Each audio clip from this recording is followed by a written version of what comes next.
So this is a perfect opportunity with this Donald Trump situation and his locker room talk in 2005, where he thought it was off the record with someone else, joking around like women do at bachelorette parties, like men do at bachelor parties, like guys do in locker rooms.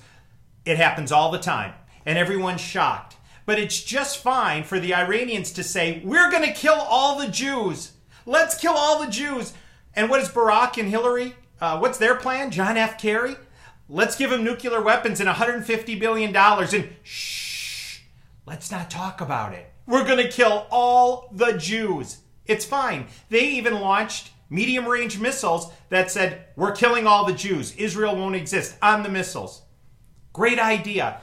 So you're not worried about what the Iranians say, but you're worried about, and let's just add that the Iranians have fostered terror around the world.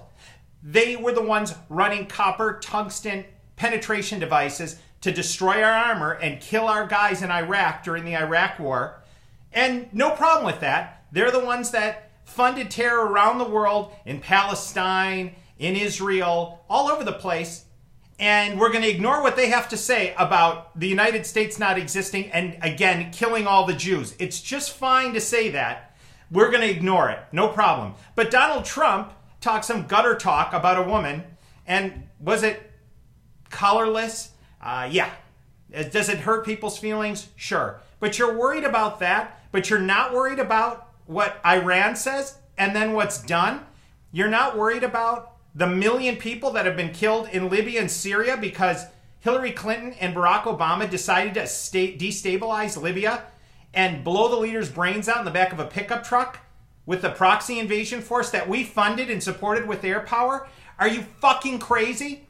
It's just amazing how the Democrats at one point will just ignore what's said, even by terrorists. It doesn't matter. It doesn't matter that the guy went down and on behalf of ISIS said that I was motivated by ISIS, and ISIS celebrated the guy's act, and he went and slaughtered all the people in the nightclub, homosexuals, and that those same countries that where ISIS is metastasized and that religion, the Sharia law, is been codified and accepted by the general population, those countries paid Hillary Clinton hundreds of thousands, if not millions of dollars to speak on their behalf. And it's okay. It's okay that daughters were stoned for committing adultery. It's okay that homosexuals were thrown off of the roof. It's okay that we don't let our women drive or go to school or vote, and that consensual rape is just fine and Hillary Clinton takes the money. But Donald Trump spouts off some locker room talk 12 years ago and you're calling for him not to run? That's the most ridiculous thing ever.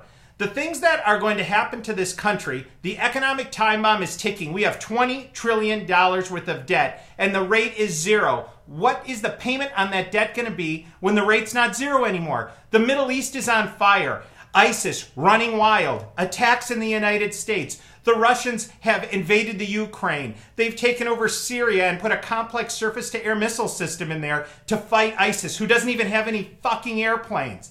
The Chinese are building islands and shipping lanes, and the United States doesn't do a goddamn thing. The Chinese are threatening Taiwan. The North Koreans are using the 2 reactors that Bill Clinton gave them when he had the dumbass peanut farmer Jimmy Carter go over there and hand him the nuclear reactors and said, just promise not to use them for weapons or any type of military use. What does that fat little Kim Jong-il have?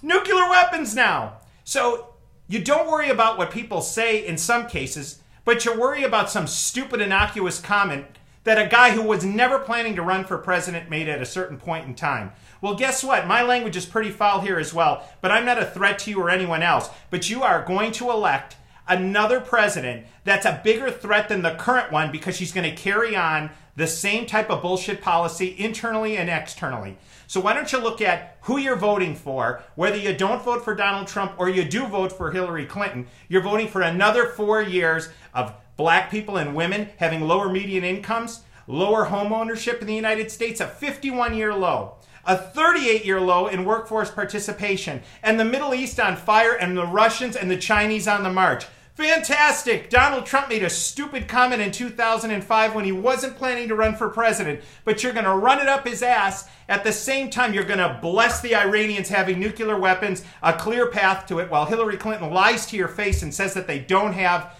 a clear path, and that they've been taken off the table when we all know that that's bullshit. She's a liar, she's a hypocrite, she's seditious, and she's a traitor. And she left her employees to die and lied to their families. Now that, to me, is something coming out of somebody's mouth that's harmful, not some stupid locker room talk. So get your head out of your ass.